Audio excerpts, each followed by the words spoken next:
વાત કરીએ પાલનપુર અમદાવાદ હાઈવે પર તંત્ર દ્વારા નવા બ્રિજ તો બનાવી દેવાયા, પરંતુ ડિવાઈડરનું સમારકામ બાકી રહી ગયું અને તેને કારણે અકસ્માતનો ભય વધી રહ્યો છે।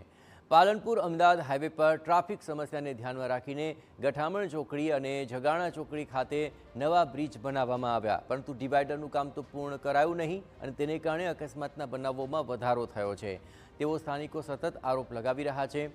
અહીં ડિવાઈડર ખુલ્લા મૂકી દેવાતા વાહન ચાલકો બેફામ રીતે વાહન હંકારતા હોવાથી બે લોકોના કરુણ મૃત્યુ નિપજ્યા છે। અવારનવાર અકસ્માતની ઘટના પણ સામે આવી રહી છે અને આ મામલે તંત્ર આંખ આડા કાન જાણે કે કરી રહ્યું હોય તેવો સ્થાનિકોનો દાવો છે। સમયસર જો ડિવાઈડરનું કામ પૂર્ણ કરવામાં આવે તો આ અકસ્માતો નિવારી શકાય। આ બંને બ્રિજો પર અત્યારે જે ડિવાઈડર નથી બનાવે એટલે રોંગ સાઈડથી પણ વાહનો આવે છે અને ગમે ત્યારે વાહનો એમની મરજીમાં હોય ત્યાંથી નીકળી જાય છે। અત્યારે 2 મોત થઈ ગયા છે અને જો ખરેખર સરકારશ્રીના લાખો રૂપિયાની જો ગ્રાન્ટોનો આ રીતે જ દુરુપયોગ થતો હોય તો કોઈ મતલબ નથી। કોન્ટ્રાક્ટરે આ બાબતે ગંભીરતા દાખવવાની જરૂર છે। હમણાં 2 જે પુલ બનાવ્યા છે જગવાણા પાટિયાની બાજુ, એ 2 પુલ લોકોને મરવા માટે બનાવ્યા છે। જો કોન્ટ્રાક્ટર જાણી જોઈ ને જો ડિવાઈડર ન બનાવતો હોય તો એનું કારણ એક જ છે કે લોકોને મારવા બદલે મજબૂર કરવા માટે બનાવ્યા છે અને 2 હમણાં તાજેતરમાં મોત થયા, હજુ પણ અનેક મોત થયું દેખાઈ રહ્યું છે। નવા બનેલા આ બ્રિજને શરૂ થયાને 1 મહિનો થઈ ગયો। અકસ્માતમાં મૃત્યુની ઘટનાઓથી સ્થાનિકોમાં હવે રોષ જોવા મળી રહ્યો છે। માર્ગ મકાન વિભાગના અધિકારીનું કહેવું છે કે બ્રિજનું સંપૂર્ણ ટેસ્ટિંગ પૂર્ણ કર્યા બાદ ડિવાઈડર બંધ કરવામાં આવશે।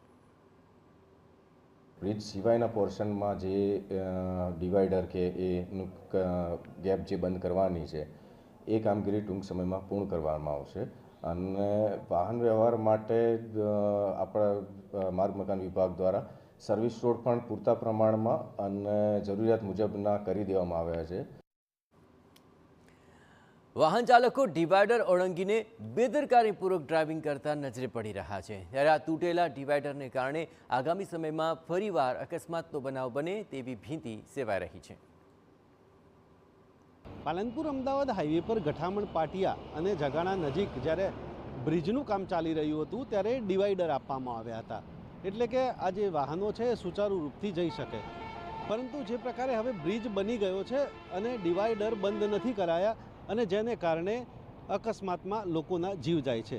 અહીં તમને દ્રશ્યો બતાવીશ। આ જે પાલનપુર અમદાવાદ હાઈવે પર જે બ્રિજ બન્યા છે અને આ બ્રિજ પરથી જે પ્રકારે અમદાવાદ તરફથી વાહનો પાલનપુર જાય છે અને પાલનપુર તરફથી અમદાવાદ તરફ વાહનો આવે છે, એટલે આ જે અત્યારે જે આ ડિવાઈડર છે ત્યાં એક આ કાર પસાર થઈ રહી છે એ બિલકુલ રોંગ સાઈડ છે, કારણ કે બંને બાજુનો જે બ્રિજ પરથી પસાર થવાનો જે વાહન વ્યવહાર છે એ ચાલી રહ્યો છે।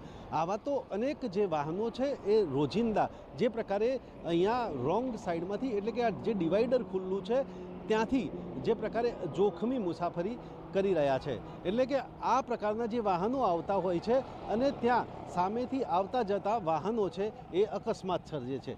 મહત્ત્વની બાબત એ છે કે 1 અઠવાડિયામાં 2 લોકોના આ ડિવાઈડરોને કારણે જીવ ગયા છે, પરંતુ તંત્રએ હજુ સુધી પણ આ બ્રિજ ચાલુ થયા પછી પણ આ ડિવાઈડર બંધ નથી કર્યા અને આગામી સમયમાં પણ જો આ ડિવાઈડર ચાલુ રહેશે તો અકસ્માતનો સિલસિલો યથાવત રહેશે। અતુલ ત્રિવેદી, TV9।